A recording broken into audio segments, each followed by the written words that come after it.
Amazing facts India సమర్పించు దానియేలు మరియు ప్రకటన గ్రంథ ప్రవచనములు.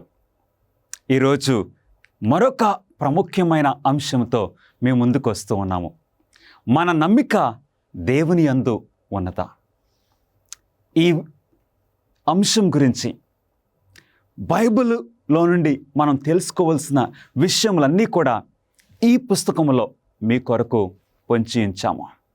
ఈ పుస్తకాన్ని మీరు ఉచితంగా పొందాలంటే ఈ స్క్రీన్ మీద ఉన్న నెంబర్కి ఫోన్ చేయండి. మీకు ఉచితంగా పంపించడానికి మేము ఆశపడుతున్నాము. లేక ఆ వెబ్సైట్ని దర్శించండి. మన నమ్మిక దేవుని యందు ఉన్నదా, ఇది ఉచితంగా మీ చేతుల్లో పెట్టాలని మేము ఆశపడుతున్నాము.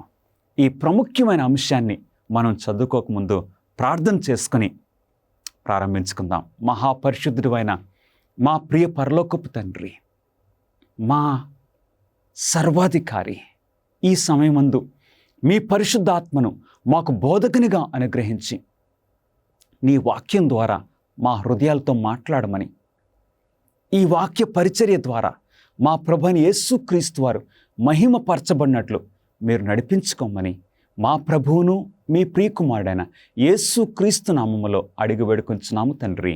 ఆమేన్. మన నమ్మిక ఎవరి యందు ఉన్నది? దేవుని యందు ఉన్నదా లేదా మనము చూసుకోవలసిన విషయము మనకున్నది. ఆదికాండము 28వ అధ్యాయంలో మనకు ఒక మంచి సంఘటన కనపడుతూ ఉన్నది. ఇస్సాకుకు 2 కుమారులు, ఏశావు పెద్దవాడు, యాకోబు చిన్నవాడు. వారిద్దరూ కూడా వారి యొక్క మనస్తత్వములో వేరుగా ఉన్నారు. యాకోబు కొంచెం కుయుక్తితో ఉన్నట్లు మనం చూస్తూ ఉన్నాము. తన అన్నయ్యను మోసం చేసి జ్యేష్ఠత్వమును సంపాదించుకోవాలన్న ఆశ యాకోబులో ఉన్నది. ఈ యాకోబు తల్లి యొక్క ప్రేరేపణతో ఒక రోజున తండ్రిని మోసం చేసి ఆ జ్యేష్ఠత్వమును యాకోబు సంపాదించుకున్నాడు. ఇప్పుడు యాకోబు ఆ జ్యేష్ఠత్వమును సంపాదించుకున్నప్పటికీ అన్నయ్య తన మీద కోపంగా ఉన్నాడు అని గుర్తించి ఇక ఇంటిలో నుండి పారిపోవాలని యాకోబు ప్రయత్నం చేశాడు. ఇక ఇంటి నుండి పారిపోతున్నాడు. అన్నయ్య దగ్గర నుండి, తండ్రి దగ్గర నుండి, తల్లి దగ్గర నుండి, తన స్వదేశము నుండి యాకోబు పారిపోతున్న ఆ పరిస్థితిలో ఆ రాత్రి ఒంటరిగా ఉన్నాడు. ఆ అరణ్యములో ఒక రాయిని తన తలదిండుగా పెట్టుకుని ఇక ఆ దుఃఖములో, ఆ బాధలో, ఇదిగో తల్లిదండ్రులకు నేను దూరం అయిపోయాను, అన్నయ్యకు దూరం అయిపోయాను, ఎందుకు ఇలాంటి పని చేశానని ఎంతో మనస్సాక్షి గద్దింపు కలుగుతున్న ఆ టైంలో యాకోబుకు మరొక ఆలోచన కూడా వచ్చుంటుంది. నేను దేవునికి కూడా దూరం అయిపోయానా? ఆ పరిస్థితిలో అలసిపోయాడు, నిద్రలోకి దిగిపోయాడు. ఆ టైంలో యాకోబుకు ఒక చక్కటి కళ. ఆ కళలో ఒక నిచ్చెనను చూశాడు.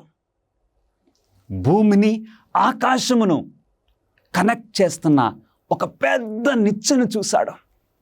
ఆ నిచ్చెన మీద దేవదూతలు, ప్రకాశవంతమైన దేవదూతలు పైనుండి క్రిందికి, క్రింది నుండి పైకి వెళ్ళడము యాకోబు చూశాడు. ఆ నిచ్చెనకు పైన మనుష్య కుమారుడు దేవుణ్ణి చూశాడు.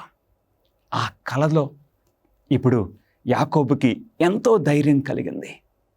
దేవుని మాటలు విన్నాడు. దేవునితో ఒప్పందం చేశాడు. ప్రభువా, నేను ఒంటరిగా వెళ్ళుచున్నాను. నా చేతుల్లో నిజంగా ఏమీ లేదు. కానీ నీవు నన్ను కాపాడి తినడానికి ఆహారము, కట్టుకోవడానికి బట్టలు నన్ను నీవు కాపాడినట్లయితే నేను నీకు నమ్మకమైన దశంభాగమును ఇస్తానని యాకోబు వాగ్దానం చేశాడు. దేవుడు యాకోబు యొక్క వాగ్దానాన్ని అంగీకరించారు. నిజంగానే యాకోబును తన ప్రయాణం అంతట్లో దేవుడు కాపాడారు. తినడానికి ఆహారము, ధరించుకోవడానికి బట్టలు, అంత మాత్రమే కాదు, 20 సంవత్సరాల తర్వాత ఈ యాకోబు అదే స్థలానికి తిరిగి వచ్చాడు.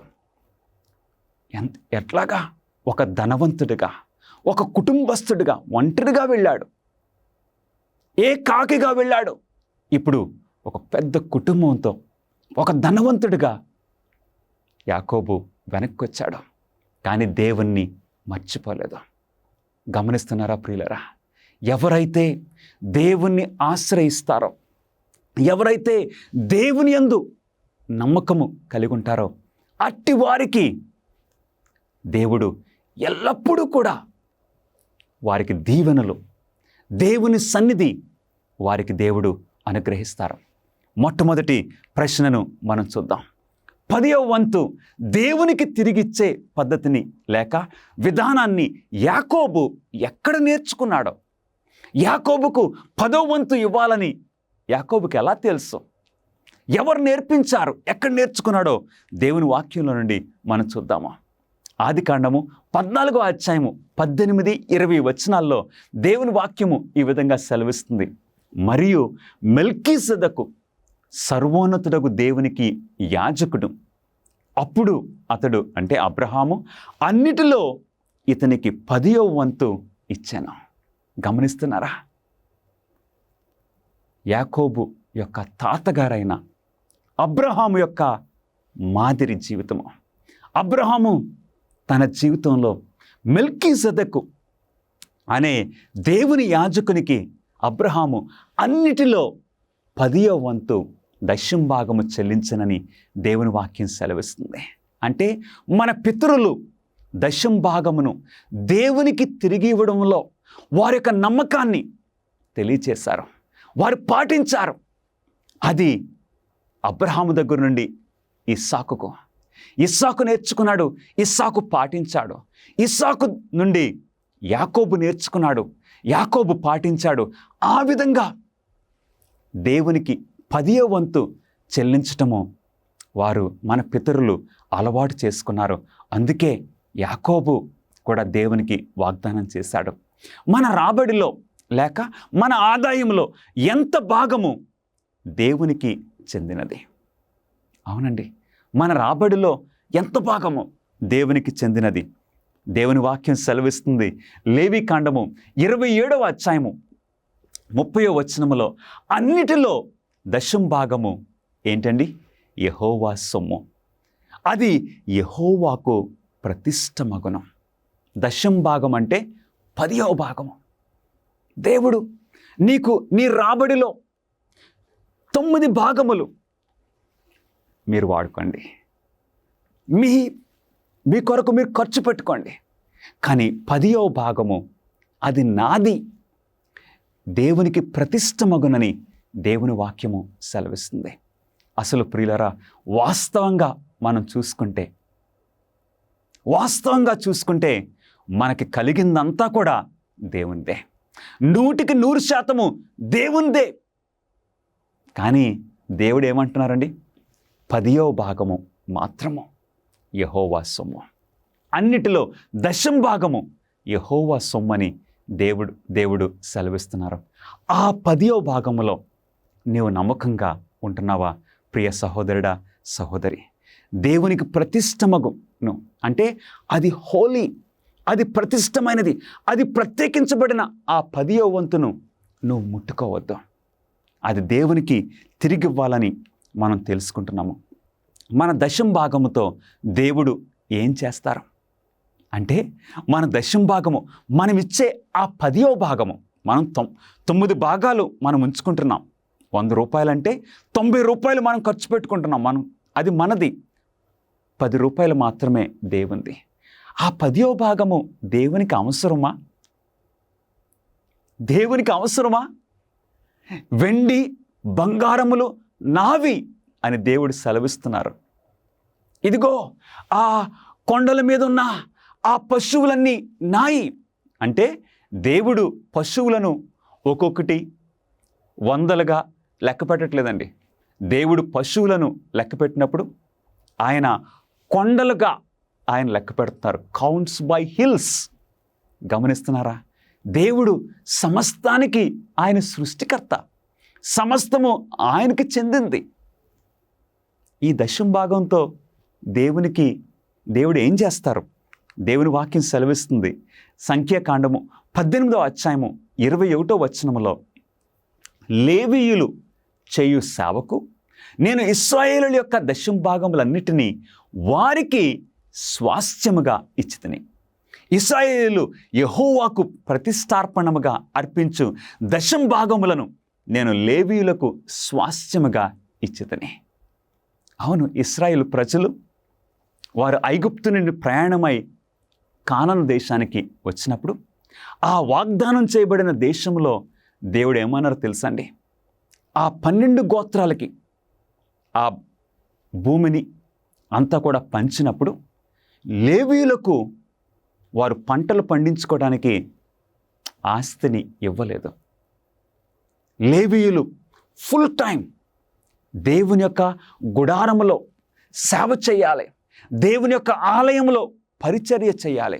వారు నిశ్చింతగా పరిచర్య చేయాలని దేవుడు ఉద్దేశించి వారికి స్వాస్థ్యము నేనే, వారి స్వాస్థ్యము నేనే అని దేవుడు సెలవిచ్చారు. అందుకు మనం దశం భాగం ఇచ్చినప్పుడు అది ఎవరికి చెందుతుంది?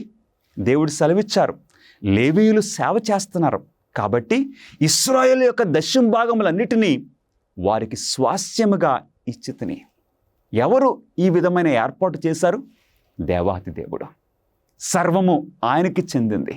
కాబట్టి మనం దశం భాగము దేవునికి ఇచ్చినప్పుడు ఆ దశం భాగము ఎవరు వాడుతున్నారండి?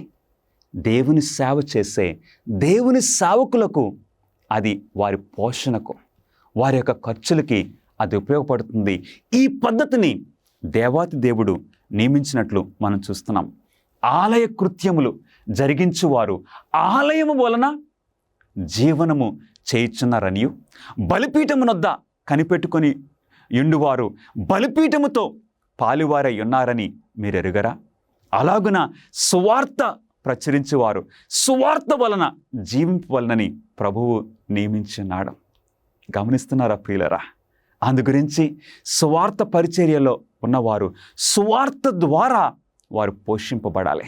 మనమిచ్చే ఆ దశం భాగము వారికి చెందుతుందని దేవుడు ఉద్దేశించారు. సిలువలో ముగిసిన తర్వాత పాత నిబంధన మోషే ధర్మశాస్త్రములో దశాంశముల విధానము భాగమా? ఏం జరిగింది? మన ప్రభువైన యేసుక్రీస్తు వారు సిలువపై మరణించినప్పుడు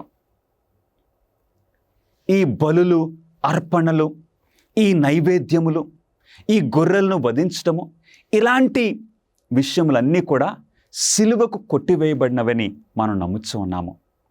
ఇప్పుడు ఆ కొట్టివేయబడిన ఆ విషయాల్లో దశమ భాగం ఇచ్చే ఈ పద్ధతి కూడా కొట్టివేయబడిందా అన్నది మనకు ప్రశ్న. సమాధానం ఏంటో మనం చూద్దాం. ఆదికాండము 28వ అధ్యాయము 20వ వచనములో, అప్పుడు యాకోబు నీవు నాకిచ్చు యావత్తులో 10వ వంతు నిశ్చయముగా నీకు చెల్లించదనని మొక్కుకొనెను. మోషే కంటే ముందు, గమనిస్తున్నారా? మోషే కంటే అనేక సంవత్సరాల కంటే ముందు ఇక్కడ యాకోబు అంటున్నాడు, దేవా నాకిచ్చు యావత్తులో 10వ వంతు నిశ్చయముగా నమ్మకంగా నీకు చెల్లిస్తానని యాకోబు మొక్కుకున్నాడు. అవును ప్రియులరా, అబ్రహాము పాటించాడు. మోషే కంటే ముందు, మోషే ధర్మశాస్త్రం కంటే ముందు దేవుడు ఈ దశమ భాగమును ఏర్పాటు చేశారు. కాబట్టి ఇది మోషేతో ప్రారంభమైంది కాదు, మోషే టైంలో ప్రారంభమైంది కాదు, అది ఆది నుండి మన పితరులు చేస్తూ ఉన్నారు. అయితే దశాంశ ప్రణాళికను యేసు ఖండించలేదా? మన ప్రభువైన యేసుక్రీస్తు వారు క్రొత్త నిబంధనలో దశాంశం గురించి ఆయన ఏమన్నా ఖండించారా? ఆయన ఏం బోధించారో మనం చూద్దాం. మత్తయి సువార్త 23వ అధ్యాయము 23వ వచనంలో, అయ్యో వేషధారులైన శాస్త్రులారా, పరిసయ్యులారా, మీరు పుదీనాలోను సోపులోను జీలకర్రలోను 10వ వంతు చెల్లించి ధర్మశాస్త్రములో ప్రధానమైన విషయములను అనగా న్యాయమును, కనికరమును, విశ్వాసమును విడిచిపెట్టితిరి, వాటిని మానక వీటిని చేయవలసి ఉండెను. మన ప్రభువైన యేసుక్రీస్తు వారు ఇక్కడ దశమ భాగాన్ని ఖండించట్లేదు, కానీ ఏమంటున్నారు? వాటిని మానక వీటిని చేయవలసి ఉండెను. అంటే ఆ టైంలో ఈ శాస్త్రులు, ఈ పరిసయ్యులు పుదీనాలోను సోపులోను అంటే చిన్న చిన్న విషయాల్లో చాలా నమ్మకంగా ఉన్నట్లు వారు నటిస్తున్నారు. అందులో కూడా వారు దశమ భాగం ఇస్తున్నారు. అది మంచిదే చిన్న చిన్న విషయాల్లో, కానీ ధర్మశాస్త్రంలో ప్రధానమైన విషయాల్లో వారు పొరపడుతూ ఉన్నారు.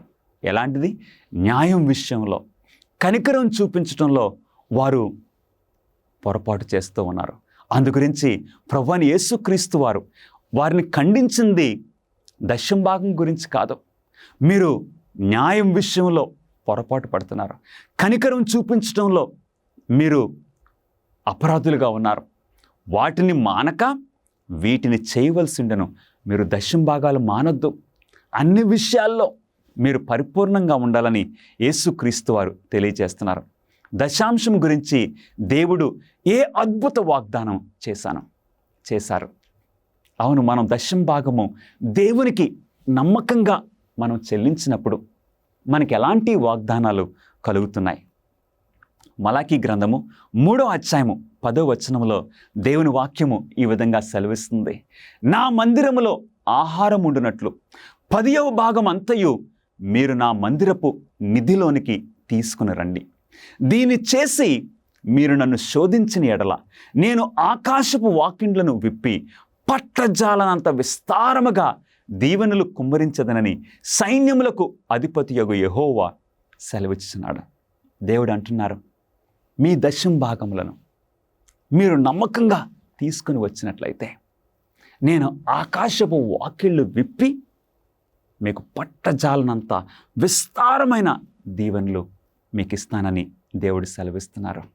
అవును ప్రియులరా, ఆయనను మనము నమ్మి దేవుని యొక్క ధననిధికి, నా మందిరపు నిధిలోనికి తీసుకొని రావాలి. దశమ భాగము మనకిష్టం వచ్చినట్లు ఇవ్వటం కాదండి. ఆ 10వ వంతు మనం ఎక్కడికి తీసుకొని రావాలి? నా మందిరపు ఆహారం ఉండినట్లు 10వ భాగం అంతయు నా మందిరపు నిధిలోనికి తీసుకొని రావాలి. అవును, దేవుని ఆలయానికి మనం తీసుకుని వచ్చి దేవుని ఆలయానికి ప్రార్థన పూర్వకంగా మనము ఇవ్వాలి. గమనిస్తున్నారా ప్రియులరా? మన ఇష్టం వచ్చినట్లు దశమ భాగాన్ని వాడటానికి వీరలేదు. దేవుడు ఈ 10వ వంతుకు ఈ విధమైన కట్టడ దేవుడు ఇచ్చారు. మనము ఆ విధంగా నమ్మకంగా చేసినట్లయితే ఏం జరుగుతుందో తెలుసా? ఆకాశపు వాకిళ్ళు విప్పి విస్తారమైన దీవెనలు, మీరు దాన్ని పట్టుకోలేరు, దానిని ఆ దీవెనలు ఆపలేరు. అంత గొప్పగా నేను దీవెన మీకు ఇస్తానని దేవుడు వాగ్దానం చేస్తున్నారు. దేవుడు తన ప్రజలకు నా మందిరపు నిధిలోనికి 10వ భాగం అంతయు మీరు తీసుకుని రండని చెప్పుచున్నాడు. దాని అర్థం ఏంటి? దేవుని మందిరపు నిధి అంటే ఏంటి? నెహెమయా గ్రంథము 13వ అధ్యాయము 12వ వచనములో, అటు తర్వాత యూదులందరూ ధాన్య ద్రాక్షరస తైలములలో 10వ భాగమును ఖజానాలోనికి తెచ్చిరి.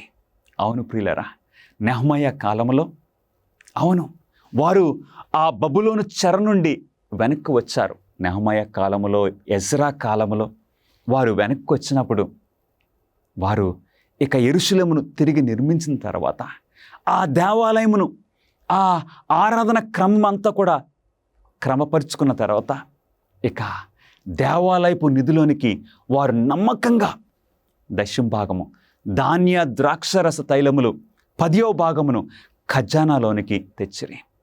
అవును, దశంభాగాన్ని మనకిష్టమైనట్లుగా వాడటానికి మనకు అధికారం లేదు. దేవుని ఆలయానికి తీసుకొని రావాలి. ఎందుకంటే దేవుడు ఉద్దేశించిన పద్ధతిలోనే ఆ దశంభాగమును వారు వాడాలి. దేవుని వాక్యము సెలవిస్తుంది, మనము దశంభాగములు ఇచ్చినప్పుడు మన డబ్బును నిజంగా ఎవరు స్వీకరిస్తారు? నా బాల్యంలో నేను అనుకునేవాడిని, దేవునికి కానుకలు ఇవ్వటం ఏంటి? మరి ఆ కానుకలు తీసుకున్నప్పుడు వారు దేవునికి ఎలా చెల్లిస్తారో, దేవునికి ఎలాగ అందిస్తారో అని ఎన్నోసార్లు ఆలోచన కలిగేది. కానీ ఈ ప్రశ్న చూద్దాం. మనం దశాంశములు ఇచ్చినప్పుడు మన డబ్బును నిజంగా ఎవరు స్వీకరిస్తారు? దేవుని వాక్యం సెలవిస్తుంది, కొలస్సీలకు రాసిన పత్రిక 3వ అధ్యాయము 24వ వచనము, మీరు ఏమి చేసినను అది మనుష్యుల నిమిత్తము కాక ప్రభువు నిమిత్తమని మనస్ఫూర్తిగా చేయుడి. అవును, మనము ఏం చేసినా సరే మనుషులకు చేస్తున్నట్లుగా మనం చేయకూడదు, దేవునికి చేస్తున్నట్లు మనం చేయాలి. ప్రభువైన యేసుక్రీస్తు వారు ఏమన్నారు? ఇదిగో మీ సహోదరుల్లో అల్పుడైన ఈ సహోదరునికి మీరు సహాయం చేస్తే నాకు చేసినట్లే అని ప్రభువైన యేసుక్రీస్తు వారు అంటున్నారు.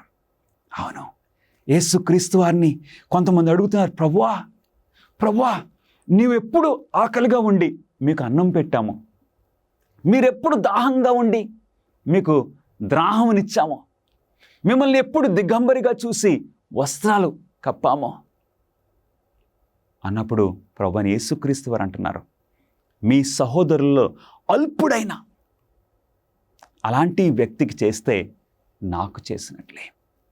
అందుకు మనం ఏ మంచి పని చేసినా అది మనుషుల కొరకు కాదు, ప్రభువు కొరకు మనం చేస్తున్నామని, క్రీస్తు కొరకు మనం చేస్తున్నామని మనస్ఫూర్తిగా మనం చేయవలసినాము. ఒక రోజున మదర్ తెరెసాని అడిగారు, ఏమని? అమ్మా, మీకు ఎలాగొస్తుంది మనసు?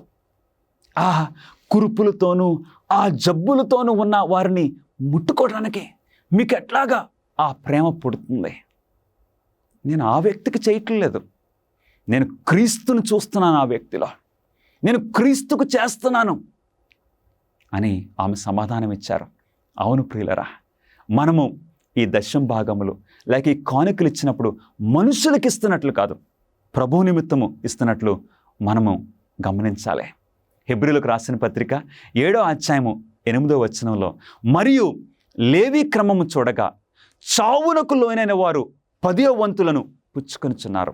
అయితే ఈ క్రమము చూడగా జీవించుచున్నాడని సాక్ష్యము పొందినవాడు అంటే యేసు పుచ్చుకొనుచున్నాడు. అవును, ఆ పాత నిబంధనలో ఈ అహరోను యాజక క్రమమును బట్టి మనం గమనించినట్లయితే ఏంటండి, చావుకు లోనైన వారు 10వ వంతులను స్వీకరించేవారు. కానీ ఇప్పుడు మన ప్రభువైన యేసుక్రీస్తు వారు, మన ప్రధాన యాజకుడు, అవును, మన ప్రధాన యాజకుడైన మన ప్రభువైన యేసుక్రీస్తు వారు జీవించుచున్నాడని సాక్ష్యము పొందారు. అవును, మరణము ఆయన ఆప్ చేయలేకపోయింది. మన ప్రభువైన యేసుక్రీస్తు వారు సజీవుడు, ఆయన జీవించున్నాడు. ఆయన మన దశంభాగములను ఇప్పుడు పొందుతున్నారని దేవుని వాక్యం సెలవిస్తుంది. ఎందుకంటే మన ప్రధాన యాజకుడు ఎవరు? మన ప్రభువైన యేసుక్రీస్తు వారు. అందుగురించి మనుషులకు చేసినట్లు కాదు, మనుషులు స్వీకరిస్తున్నారనే ఉద్దేశం కాదు, మనము దేవునికి ఇస్తున్నట్లు ప్రభువైన యేసుక్రీస్తు వారికి మన కానుకలను స్వీకరిస్తున్నారన్న ఆ ఉద్దేశంతో మనము దేవునికి కానుకలు ఇవ్వాలి. విచ్ఛిన్నమైపోయినటువంటి ప్రపంచంలో దేవుని యొక్క ప్రణాళిక ప్రవచనాల ద్వారా మీరు తెలుసుకోవాలని కోరుతూ ఉన్నారా? ఆచరణాత్మకమైనటువంటి గొప్ప సవాళ్లను మీరు ఎదుర్కోవాలనుకుంటే మిమ్మల్ని ఉత్తేజపరుస్తున్నాం, ఉత్సాహపరుస్తున్నాం. అమేజింగ్ ఫ్యాక్ట్స్ వారు బైబిల్ చదువుకునేటువంటి గైడ్స్ మీ కొరకై 27 పుస్తకాలను మీకు అనుగ్రహిస్తున్నారు. అద్భుతమైనటువంటి గ్రాఫిక్స్ ద్వారా మీరు అర్థం చేసుకోవడానికి నేరుగా మీకు సమాధానం దయచేస్తూ ఉన్నారు. ప్రతి చదువుకునేటువంటి ఈ గైడ్ ద్వారా బైబిల్లో సరైన సమాధానం గ్రహించుకోగలరు. మీ జీవితంలోని ప్రాముఖ్యమైన ప్రశ్నలకు సమాధానం ఇస్తుంది. ఏ విధంగా మీరు సంబంధాన్ని పెంచుకోగలరు, ప్రభువైన యేసుక్రీస్తు వారు ఎప్పుడు రాబోతూ ఉన్నాడు, ఇంకా ఎన్నో విషయాలను తెలుసుకోవచ్చు. భవిష్యత్తులో ఈ యొక్క విలువైన విషయాన్ని కోల్పోకండి. మీ జీవితాన్ని రూపాంతరపరుస్తూ ఉన్నాయి అమేజింగ్ ఫ్యాక్ట్స్ వారు ఇచ్చేటువంటి బైబిల్ చదువుకునే పుస్తకం. ఇవి మీకు ఇంగ్లీష్ లోను, హిందీ, తమిళ్, తెలుగులో మీకు లభిస్తూ ఉన్నాయి. వేచి ఉండకండి, వెంటనే మీ యొక్క స్టడీ గైడ్స్ ను ఇప్పుడే ఆర్డర్ చేయండి. AFTV.in అనేటువంటి మా వెబ్సైట్ ని సంప్రదించి వెంటనే పొందండి. దేవునికి చెందిన నా దశాంశముతో పాటు ఆయన తన ప్రజలను ఇంకా ఏమి అడుగుచున్నాడు? దేవుని వాక్యం చూద్దాము. దశాంశంతో పాటు మనము ఏమి ఇవ్వాలి? కీర్తనలు 96వ అధ్యాయము 8వ వచనములో, యెహోవా నామమునకు తగిన మహిమ ఆయనకు చెల్లించుడి, నైవేద్యము తీసుకొని ఆయన ఆవరణంలోనికి రండి. అవును ప్రియులారా, దశం భాగము దేవునికి చెందింది. దశం భాగము దేవునికి చెందింది. దశం భాగంతో పాటు ఇంకేం తీసుకురావాలంటండి? నైవేద్యమును ఆయన ఆవరణంలోనికి తీసుకొని రావాలంటే కానుకలను హృదయపూర్వకంగా, అవును మనసు పూర్తిగా ఎవరైతే దేవునికి ఇస్తున్నారో వారికి దీవెనలు ఖచ్చితంగా పొందుతారు. మలాకీ గ్రంథము 3వ అధ్యాయము 8వ వచనములో, మానవుడు దేవుని యొద్ద దొంగిలిన, అయితే మీరు నా యొద్ద దొంగిలితిరి, దేని విషయములో మేము నీ యొద్ద దొంగిలితిమని మీరందరూ 10వ భాగమును ప్రతిష్టార్పణములను ఇయ్యక దొంగిలితిరి. గమనిస్తున్నారా ప్రియులారా? దేవుడు ఏమంటున్నారు? మనం దొంగతనం చేశామని అంటున్నారు. మనం ఎప్పుడైతే దశం భాగమును దేవునికి మనం తిరిగి ఇవ్వకపోయినప్పుడు, దేవుని సేవకు మనం కానుకలు ఇవ్వనప్పుడు మనం దొంగలుగా అయిపోతున్నాము. దేవుని దగ్గర దొంగిలిస్తున్నామని దేవుని వాక్యం సెలవిస్తుంది. ఎంత విచారకరమైన విషయమో! 10వ భాగమును మరియు ప్రతిష్టార్పణములను మనం దేవునికి నమ్మకంగా ఇవ్వాలని దేవుడు ఆశపడుతున్నారు. దేవుడు ఆదామవ్వలను చక్కగా ఆయన స్వరూపంలో సృష్టించి, ఆదామవ్వలను దేవుడు ఒక చక్కటి తోటలో, దేవుడు నాటిన తోటలో ఆదామవ్వలను పెట్టారు. ఈ చెట్టు పండ్లన్నీ మీరు తినొచ్చని దేవుడు ఆదామవ్వలకి తెలియచేశారు. కానీ ఆ తోటలో ఒక చెట్టు పండు మాత్రము మీరు తినకూడదని దేవుడు చెప్పారు. అంటే ఒక చెట్టును ఆయన మినహాయించుకున్నారు. గమనిస్తున్నారా ప్రియులారా? అట్లాగే దశం భాగము 90% ఆ 9 భాగములు మీరు వాడుకోండి. కానీ ఒక భాగం, 10వ భాగం మాత్రం అది నాదని దేవుడు మినహాయించుకున్నారు. కానీ ఆదామవ్వలు ఏం చేశారు? దేవుడు తినొద్దన్న ఆ చెట్టు పండును సాతాను యొక్క ప్రేరేపణ బట్టి, సాతాను యొక్క శోధనలు బట్టి ఆదామవ్వలు దేవుని మాటకు అవిధేయత చూపించి సాతాను మాటకు విధేయత చూపించారు. దేవుని మాటను వారు అనుమానించి సాతాను మాటకు వారు నమ్మకం చూపించారు. అదే విషయము మనం కూడా చేయట్లేదా ఈరోజు? దేవుని యొక్క దశం భాగంలోనూ ఈ కానుకల్లోనూ మనం దొంగలైపోలేదా? దేవుడు ఈ రోజున మనల్ని పిలుస్తున్నారు. నా కుమారుడా, నా కుమార్తె. ఆ 10 ఆజ్ఞల్లో ఒక ఆజ్ఞ ఏంటండి? దొంగిలకూడదు. ఎందుకంటే దొంగలు దేవుని రాజ్యాన్ని స్వతంత్రించుకున్నారు. అందుగురించి అన్ని విషయాల్లో మనం నమ్మకంగా ఉండాలని దేవుడు ఉద్దేశిస్తున్నారు. నైవేద్యముగా కానుకలు లేక చందాలు మనం ఎంత ఇయ్యాలి? దశం భాగం అయితే 10వ భాగము అది మనకి క్లియర్గా ఉంది. కానీ కానుకలు మనం ఎంత పర్సంటేజ్ ఇవ్వాలి అని మనకు ఆలోచన కలగొచ్చు. సమాధానం చూద్దాం. 2 కొరింథీ 9వ అధ్యాయము 7వ వచనములో, సణుక్కొనకయు బలవంతముగా కాకయు ప్రతివాడును తన హృదయములో నిశ్చయించుకొనిన ప్రకారము ఇయ్యవలెను.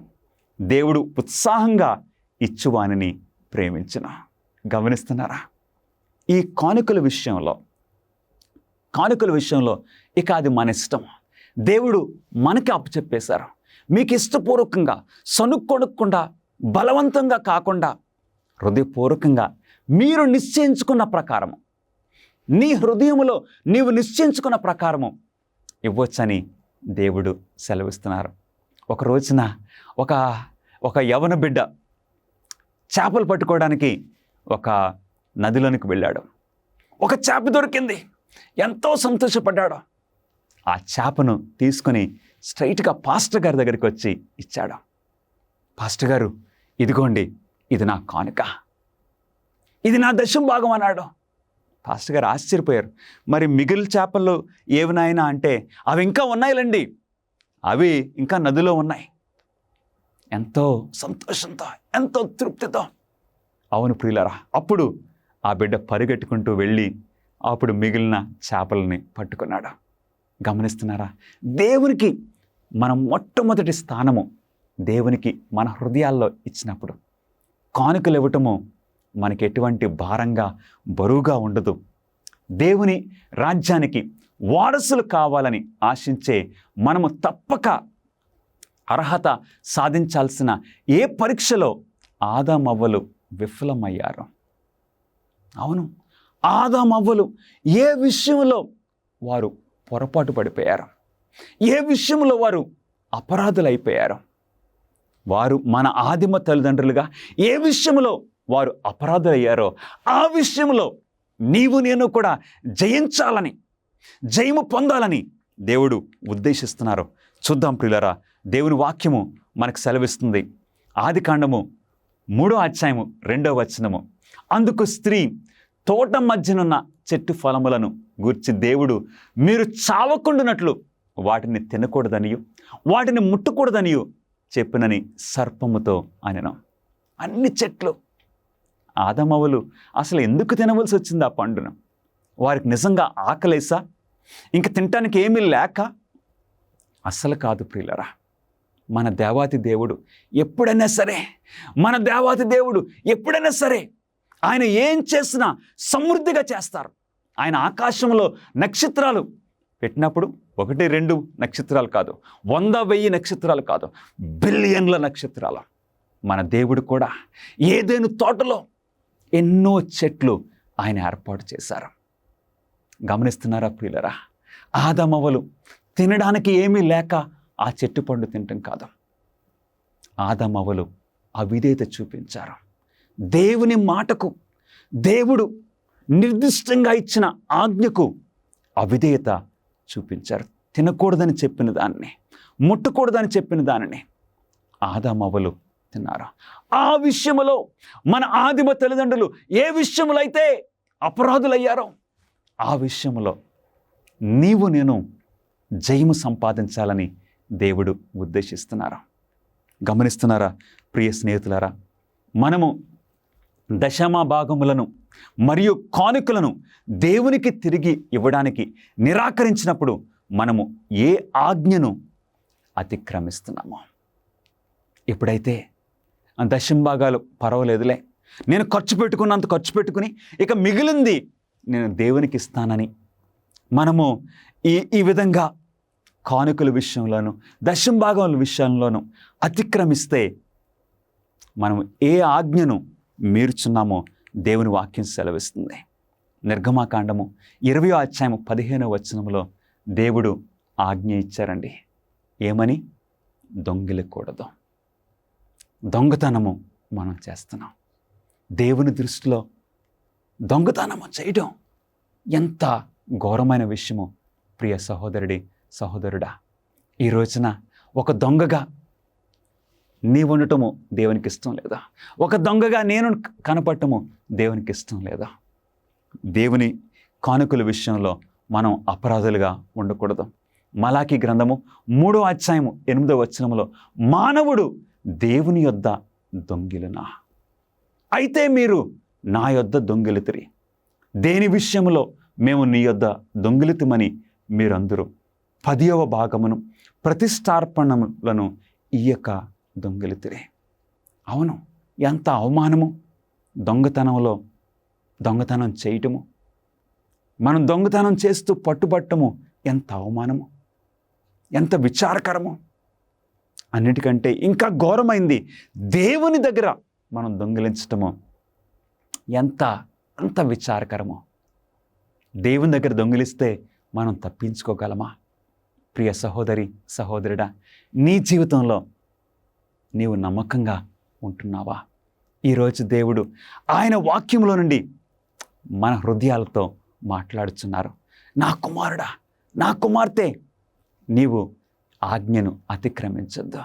దేవుని 10 ఆజ్ఞలను అతిక్రమించొద్దు. ప్రత్యేకంగా ఈ రోజున ఈ వర్తమానం ద్వారా కానుకల విషయంలోనూ, దశమ భాగముల విషయంలోనూ దేవునికి ఇవ్వాల్సిన భాగము మనం దేవునికి చెల్లించిన తర్వాత మనం మిగిలింది వాడుకున్నప్పుడు ఏం జరుగుతుందో తెలుసా? దేవుడు నడిపించుకుంటారు. ఎంత గొప్ప విషయమో మీరు గమనిస్తున్నారా?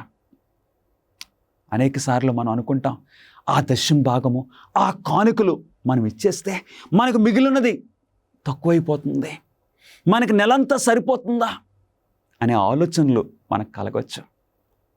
కానీ దేవుని మాటను మనం నమ్మినట్లయితే, దేవునికి ఇవ్వాల్సిన భాగము దేవునికి నమ్మకంగా మనం ఇచ్చినట్లయితే, మన దగ్గర మిగిలిన దానిని దేవుడు ఆ నెలంతా మనకు సరిపోయేలాగా దేవుడు దానిని ఆశీర్వదిస్తారు.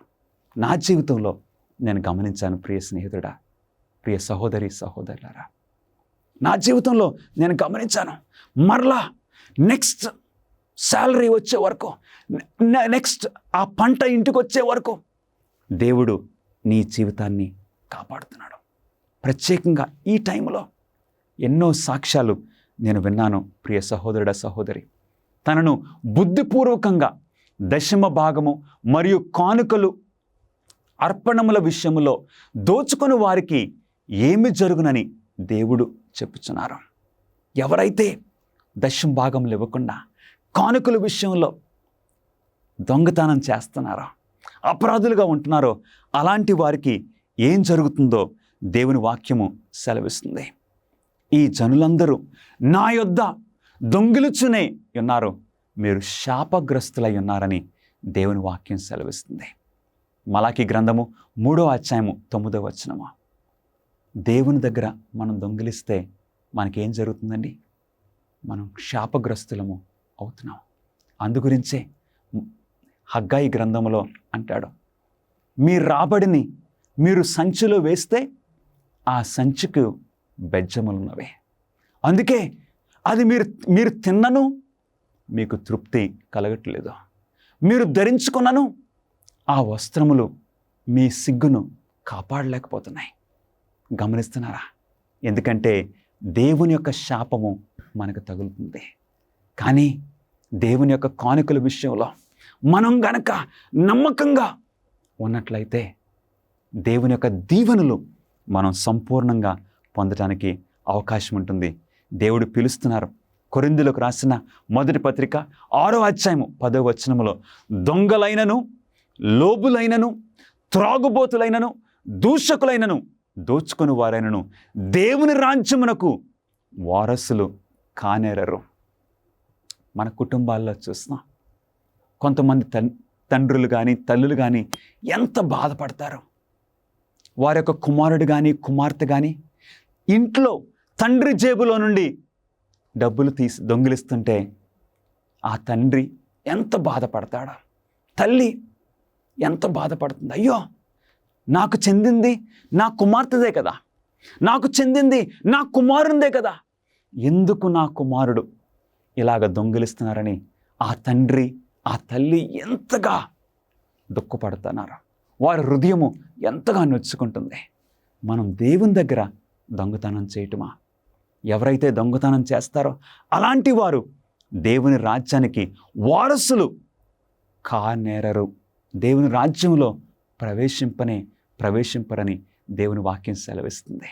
కాబట్టి దేవుని విషయాల్లో మనమందరం కూడా నమ్మకంగా ఉండాలని మనం తెలుసుకుంటున్నాము.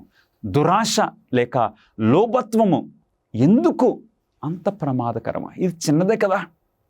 ఇది అంటే దురాశ కలిగి ఉండటము, దీంట్లో పెద్ద పాపమేంటి అని మనకి కొన్నిసార్లు ఆలోచన కలుగుతుంది. ఎందుకో తెలుసా? లూకాసు వార్త 12వ అధ్యాయము 34వ వచనములో, మీ ధనము ఎక్కడ ఉండునో అక్కడనే మీ హృదయమును ఉండును. గమనిస్తున్నారా? దేవునికి నమ్మకమైన దశం భాగము మనం ఇచ్చినప్పుడు, దేవుని ఆలయానికి మనం కానుకలు అర్పణలు తీసుకుని వెళ్ళినప్పుడు మన మనస్సు దేవుని విషయముల మీద ఉంటుంది. ఈ రోజున ఎందుకు మనలో కొంతమంది మనసు దేవుని విషయాల పట్ల, దేవుని సేవ పట్ల ఆసక్తి లేకుండా ఎందుకున్నదో తెలుసా? మీ ధనము ఎక్కడ ఉండునో అక్కడనే మీ హృదయమును ఉండును. అవును, మనం ఎక్కడ ఇన్వెస్ట్ చేస్తున్నామో దాని మీదే మన మనసు ఉంటుంది. ఈ రోజున దేవుడు అంటున్నారు, నీ కానుకల విషయంలో నా కుమారుడా, నా కుమార్తె, నువ్వు నమ్మకంగా ఉండు. దేవునికి ఇచ్చినప్పుడు దేవుని మీద మన మనస్సు ఉంటుంది. మనము దశమ భాగములు మరియు కానుకలు అర్పణములు దోచుకున్నప్పుడు యేసు ఎలా భావిస్తాడో, ఈ కానుకల విషయంలో మనము దేవుని దగ్గర నుండి దొంగిలించినప్పుడు దేవుడు ఎంత బాధపడతారో దేవుని వాక్యం సెలవిస్తుంది. హెబ్రీయులకు రాసిన పత్రిక 3వ అధ్యాయము 10వ వచనములో, కావున నేను ఆ తరము వారి వలన విసికి వీరెల్లప్పుడూ తమ హృదయ ఆలోచనలలో తప్పిపోచున్నారు, నా మార్గములను తెలుసుకొనలేదు. దేవుడు చాలా బాధపడుతున్నారు. వారి వలన, ఆ తరము వారి వలన విసికి వీరెల్లప్పుడూ తమ హృదయ ఆలోచనలో తప్పిపోతున్నారు, నా మార్గాన్ని గ్రహించలేకపోతున్నారని దేవుడు సెలవిస్తున్నారు. ఈ రోజున నా ప్రియ సహోదరుడా, సహోదరి, నీ ఉద్యోగం ప్రారంభంలో ఉన్నావేమో, లేక నీ రాబడిలో దేవునికి కానుకలు నీవు నమ్మకంగా ఇస్తున్నావేమో, ఇంకా నమ్మకంగా నీవు కొనసాగాలని దేవుడు ఉద్దేశిస్తున్నారు. అట్టి క్రైస్తవ జీవితము మనం జీవించాలని దేవుడు ఆశపడుతున్నారు. ఇచ్చటను గూర్చి దేవుడు ఏ ఇతర బైబిల్ సూత్రాలను మనతో పంచుకుంటున్నారు? ఈ విషయాల గురించి ఇంకేమి దేవుడు తెలియజేస్తున్నారు? కొరింథీయులకు రాసిన 2వ పత్రిక 8వ అధ్యాయము 5వ వచనములో, ఇదియుగాక మొదట ప్రభువునకును దేవుని చిత్తం వలన మాకును తమ్మును తామే అప్పగించుకొనిరి, ఇంతగా చేయుదురని మేమును అనుకొనలేదు. అవును, దేవుని చిత్తం ప్రకారంగా మనము నడవాలని దేవుడు ఉద్దేశిస్తున్నారు. ప్రియులరా, సామెతలు 3వ అధ్యాయము 9వ వచనంలో, నీ రాబడి అంతటిలో ప్రథమ ఫలములను నీ ఆస్తిలో భాగమును ఇచ్చి యెహోవాను గణపరచుము. అవును, మనము దేవుణ్ణి గణపరిచే పద్ధతి ఏంటండి? మన రాబడి అంతట్లో ప్రథమ ఫలము దేవునికి చెందుతుంది. మా నాన్నగారికి కొబ్బరి చెట్లు ఉన్నాయి, కొబ్బరి తోట ఉండేది. ఆ కొబ్బరి తోటలో ప్రతి మొదటి కొబ్బరికాయ, ఆ చెట్టు కొబ్బరికాయలు కాసినప్పుడు ఆ మొదటి గెల దేవునికి చెందుతుంది. దేవునికి ఆలయానికి వెళ్ళాలి. ప్రథమ ఫలము ఆ కొబ్బరికాయలను వారు తీసేవారు, వారికి అది అలవాటు అయిపోయింది. మా నాన్నగారు నేర్పించారు. ఫస్ట్ టైం ఆ చెట్టు ఎక్కితే అప్పుడు వారు ఆ గెలను కోసి ఈ గెలను ప్రక్కన పెట్టమని ఆ సేవకులకు చెప్పేవారు. ఎందుకంటే ఇది దేవునికి చెందుతుంది, ప్రథమ ఫలము దేవునిది. నీ ఆస్తిలో భాగమునిచ్చి యెహోవాను గణపరచడము. అవును ప్రియులరా, ఆ విధంగా మనం దేవుణ్ణి గణపరుస్తున్నాము, దేవుణ్ణి మహింపరుస్తున్నాము. అందుకే దేవాలయంలో ఏమని చెప్తారండి? మన కానుకల ద్వారా దేవుణ్ణి మనము స్తుతిస్తున్నాము. ఎంత గొప్ప విషయమో. ఒక రోజున జార్జ్ మ్యూలర్ గారి దగ్గరికి కొంతమంది ఈ విలేకరులు వచ్చి ఏమన్నారంటే, అయ్యా, ఏంటి మీ జీవితము? ఎప్పుడు మూతికి చేతికి అంటారు చూడండి, హ్యాండ్ టు మౌత్ అంటారు. మూతికి చేతికి అంటే ఎప్పుడు అవసరతలోనే ఉంటున్నారు, ఎప్పుడు సమృద్ధి లేదు మీ జీవితము, ఎప్పుడు ఆహారం కొదువుగా ఉంటుంది. మూతికి చేతికి ఇలాంటి జీవితము మీరు జీవిస్తున్నారు. అప్పుడు ఆయన ఏమన్నారో తెలుసండి ఆ విలేకరులతో? అది బాగా పనిచేస్తుందండి, అదే కరెక్ట్. ఎందుకంటే ఆయన చేతి నుండి నా మూతికి, ఆయన చేతి నుండి నా నోటికి. ఎంత చక్కటి విషయమో! దేవుడు మన ప్రతి అవసరాలు ఆయన తీరుస్తున్నారు. సామెతలు 11:24 వెదజల్లి అభివృద్ధి పొందువారు కలరు, తగిన దానికన్నా తక్కువ ఇచ్చి లేమికి వచ్చువారు కలరు. అవును, వెదజల్లి దేవునికి కానుకలిచ్చి ఇతరులకి కూడా సహాయం చేసి ఇంకా వారు అభివృద్ధి పొందుతారు. నీళ్లు పోయేవారికి నీళ్లు పోయబడును, కానీ ఎవరైతే బిగబడతారో అట్టివారు లేమికి వస్తారు. అవును ప్రియులరా, మా నాన్నగారు అంటూ ఉండేవారు, దేవునికి ఇచ్చి ఎవ్వరూ కూడా పేదవారు కాలేదు, దేవునికిచ్చి ఎవ్వరు కూడా పేదవారు కాలేదు. ఒకసారి మా నాన్నగారికి ప్రావిడెంట్ ఫండ్ ఆయన రిటైర్మెంట్లో వచ్చింది. సరిగ్గా ఆ టైంలో మా ఇంటి దగ్గర ఒక స్కూల్ ఉన్నది. ఆ స్కూల్లో ఒక చాలా పెద్ద అవసరత ఏర్పడింది. మా నాన్నగారు అమ్మగారు ప్రార్థన చేసుకుని ఆయనకు వచ్చిన ప్రావిడెంట్ ఫండ్ని తీసుకుని వెళ్ళి మనము ఆ స్కూల్ పనికి ఇచ్చేద్దామని నిర్ణయం చేసుకుని ఇచ్చేశారు. మేమెంతో ఆశీర్వదించబడ్డాం. దేవునికిచ్చి ఎవ్వరూ కూడా పేదవారు కారని మనం చూస్తున్నాము. ఔదార్యము గలవారు పుష్టి నొందుదురు, నీళ్లు పోయేవారికి నీళ్లు పోయబడును. ఎంత చక్కటి విషయము ప్రియ సహోదరుడి సహోదరి. ఔదార్యం అంటే హృదయపూర్వకంగా ఎవరైతే ఇస్తారో నీళ్లు పోయేవారికి నీళ్లు పోయబడును. వారు సంతోషంతో వారు జీవిస్తారు. పుచ్చుకొనుట కంటే ఇచ్చుట ధన్యము. అవును, దేవుని దగ్గర నుండి మనం ఎన్నో పొందుచున్నాము. అవును, ఏం పొందుచున్నాము? మంచి ఆరోగ్యము. మనం ప్రయాణం చేసినప్పుడు ప్రయాణ దీవెనలు దేవుడు ఇస్తున్నారు. మనకు ప్రార్థనలకు జవాబులు ఇస్తున్నారు. మన కుటుంబాల్లో సంతోషము సమాధానం ఇస్తున్నారు. మనకు మంచి స్నేహితులు ఇచ్చారు. ఎన్ని దీవెనలు మనం లెక్క పెట్టుకుంటే ఎన్ని దీవెనలు దేవుడు మనకిచ్చారు. కాబట్టి పుచ్చుకుంటున్నాము. పుచ్చుకున్నట కంటే ఇచ్చుట ధన్యమని దేవుని వాక్యం సెలవిస్తుంది. లూకా సువార్త 12:21 దేవుని ఎడల ధనవంతుడు కాక తన కొరకే సమకూర్చుకునేవాడు అలాగుననే ఉండునని చెప్పాను. అవును, ఎవరైతే దేవుని కొరకు ధనవంతులంగా మనం ఉండాలి. తన కొరకు సమకూర్చుకునేవారు ఇంకా లేములోనికి వెళ్ళిపోతారు. మీలో ప్రతివాడును తాను వర్ధిల్లిన కొలది తన యొద్ద కొంత సొమ్ము నిలువ చేయవలను. పౌలు గారు అంటున్నారు, దేవుడు మిమ్మల్ని ఆశీర్వదించిన దానిని బట్టి, దేవుడు మిమ్మల్ని వర్ధిల్ల చేసిన దాన్ని బట్టి ప్రకారంగా మీరు దేవునికి కానుకలు ఇవ్వండి. ఎందుకంటే దేవుని సేవ దేవుడు జరిగించుకోగలడు. మన కానుకలు ఆయనకు అవసరం లేదు. కానీ ఎందుకో తెలుసా దేవుడు మనల్ని కానుకలు ఇమ్మంటున్నారు?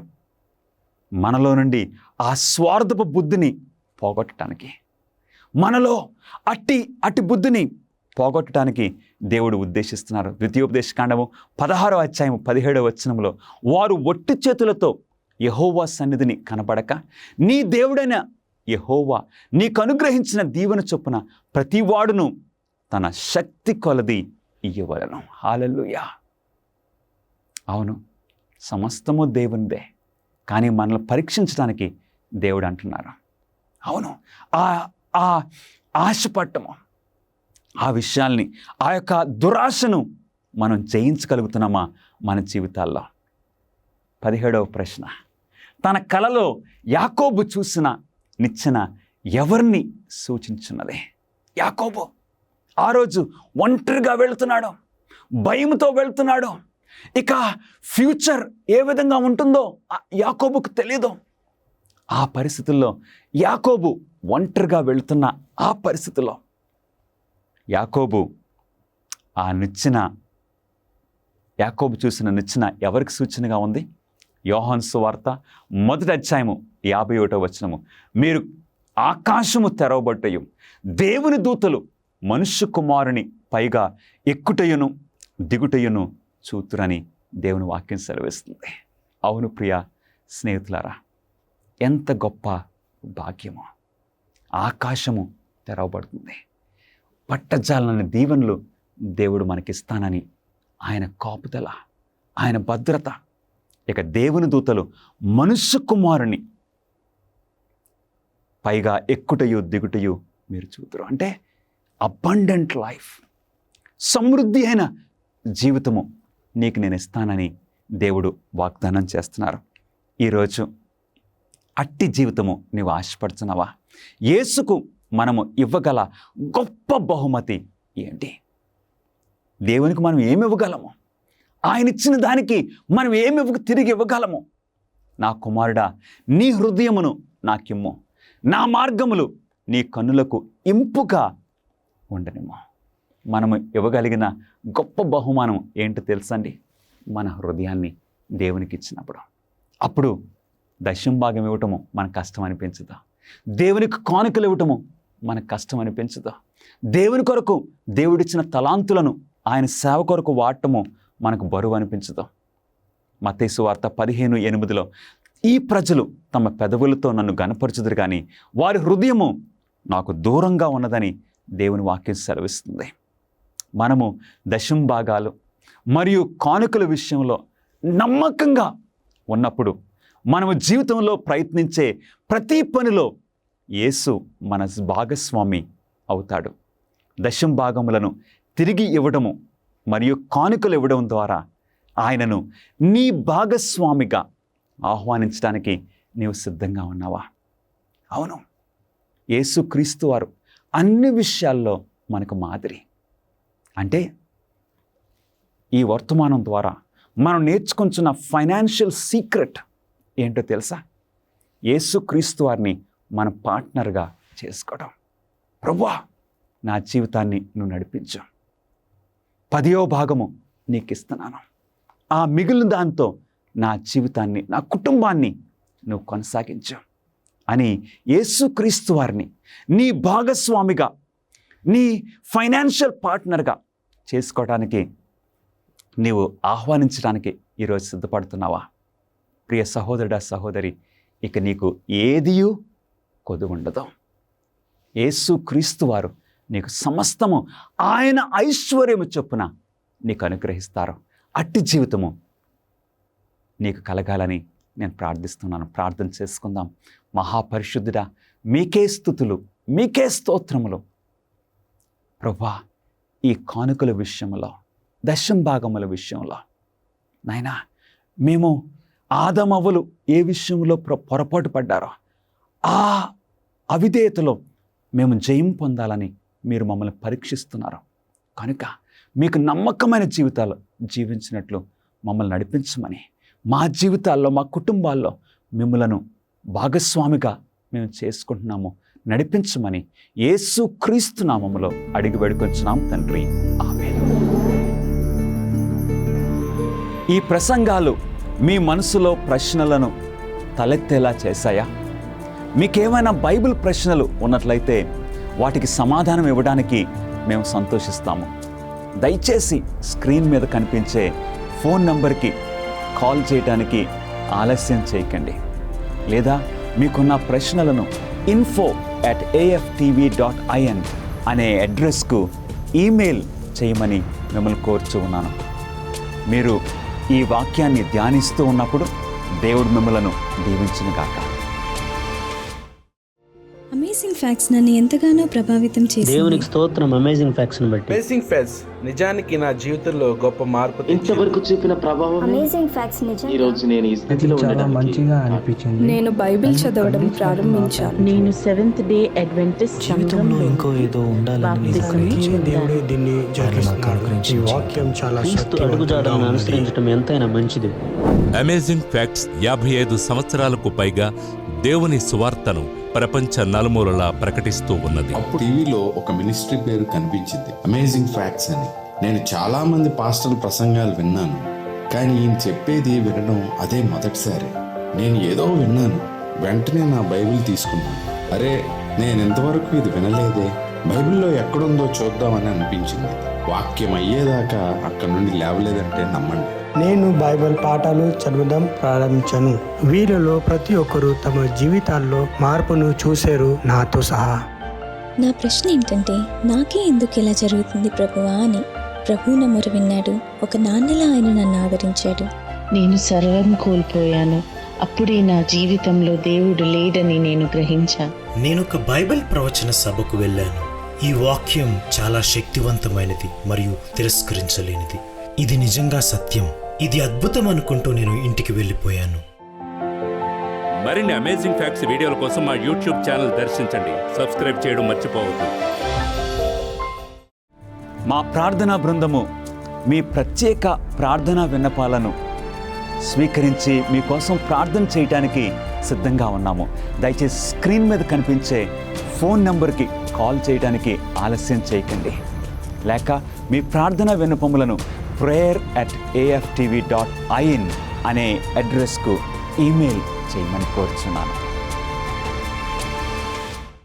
క్రీస్తు తిరిగి వచ్చినప్పుడు ఎలా ఉంటుందో మీరు ఎప్పుడైనా ఆలోచించారా? అమేజింగ్ ఫ్యాక్ట్స్ తో సౌందర్యమైన దృశ్యాంతాలతో నుండి 50 పేజీల మ్యాగజైన్ మీకు అందిస్తున్నాం. తిరిగి త్వరగా రానున్న ఆయన రెండవ రాకడ గురించి, ప్రధాన అంశాల గురించి పుస్తకం మాట్లాడుతుంది. రహస్య రాకడ లేదా రహస్యంగా కొనిపోవడం అంటే ఏమిటి? ఈ పుస్తకం తీర్పు గురించి, 1,44,000 మంది గురించి, వారు ఎవరు, ఇది 1000 ఏళ్ల గురించి, నూతనం చేయబడిన భూమి గురించి మాట్లాడుతుంది. ఈ పుస్తకంలో చక్కగా పొందుపరచబడ్డాయి. మీరు చదివి ధ్యానించి మీ స్నేహితులకు కూడా పంపండి. ఈ రోజే మీ కాపీని ఆర్డర్ చేయడానికి దర్శించండి bookstore.aftv.in. చెట్లు అందమైనవి మరియు చెట్టుగా తయారవడానికి అవసరమైన ప్రతిదీ ఒక చిన్న విత్తనం లోపల నుండి వస్తుందంటే ఆశ్చర్యంగా అనిపిస్తుంది కదా. ఎందుకంటే అద్భుతం ఏంటో తెలుసా? చిన్ని QR కోడ్ లోపల మీరు ఆధ్యాత్మికంగా ఎదగడానికి మీకు కావలసినవన్నీ ఉన్నవి. Amazing facts India link tree ఇది. దీన్ని స్కాన్ చేయండి అంతే. వెంటనే మీరు మా బైబిల్ అధ్యాయన ప్రణాళిక, మా వెబ్సైట్, మా book store, YouTube, Facebook, Instagram, ShareChat, మీరు ఇప్పుడు కనెక్ట్ అయ్యారు. ఈ చిన్న QR కోడ్ని స్కాన్ చేయండి. ఈ రోజే మీ ఆధ్యాత్మిక ఎదుగుదలకు శ్రీకారం చుట్టండి.